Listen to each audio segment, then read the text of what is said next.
नमस्कार दोस्तों, हमारे इस एपिसोड में हम एक ऐसे महापुरुष की कहानी सुनेंगे जिन्होंने अपने जीवन से दुनिया को नया रास्ता दिखाया। जी हाँ, हम बात कर रहे हैं भगवान बुद्ध की। बिल्कुल, राजकुमार सिद्धार्थ से भगवान बुद्ध बनने की यह प्रेरणादायक यात्रा न केवल आत्मज्ञान की है बल्कि करुणा और सत्य की खोज की भी है। तो चलिए सबसे पहले जानते हैं राजकुमार सिद्धार्थ का जीवन। सिद्धार्थ का जन्म 563 ईसा पूर्व लुम्बिनी में हुआ था। ज्योतिषियों ने भविष्यवाणी की थी कि वह या तो एक महान सम्राट बनेगा या एक महान सन्यासी। और राजा शुद्धोधन ने यह सुनकर सिद्धार्थ को एक सुख सुविधाओं से भरे महल में रखा। बिल्कुल, लेकिन जब सिद्धार्थ ने महल से बाहर निकलकर 4 दृष्टांत देखे, बूढ़ा आदमी, बीमार आदमी, मृत शरीर और शांत सन्यासी, तो उनकी सोच में बड़ा बदलाव आया। यहाँ से उनकी यात्रा शुरू होती है।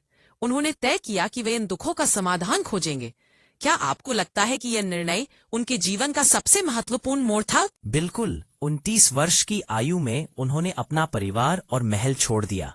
फिर उन्होंने तपस्या और ध्यान का मार्ग चुना। लेकिन वर्षों की कठिन तपस्या के बाद भी उन्हें ज्ञान नहीं मिला। फिर उन्होंने समझा कि न अति सुख अच्छा है, न अति तपस्या। असली मार्ग है मध्य मार्ग। और इसी तरह बोधगया में पीपल के पेड़ के नीचे गहन ध्यान करते हुए उन्हें ज्ञान की प्राप्ति हुई। इस ज्ञान के बाद उन्होंने सारनाथ में पहला उपदेश दिया, 4 आर्य सत्य। जीवन दुखमय है, दुख का कारण तृष्णा है, तृष्णा का अंत संभव है और इस अंत का मार्ग है अष्टांगिक मार्ग। यह सब सुनकर समाज में कितना बड़ा बदलाव आया। उन्होंने सभी को करुणा और ध्यान की शिक्षा दी। बुद्ध का संदेश किसी एक जाति या वर्ग के लिए नहीं बल्कि पूरी मानवता के लिए था। और इसी के साथ बुद्ध ने समानता का संदेश दिया। 80 वर्ष की आयु में बुद्ध ने कुशीनगर में महापरिनिर्वाण प्राप्त किया। उनका शरीर इस धरती से चला गया, लेकिन उनके विचार आज भी जीवित हैं। इस कहानी के अंत में हम यह सीखते हैं कि सच्ची शांति हमारे भीतर है।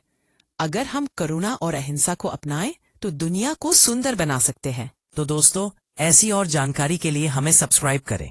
नमो बुद्धाय।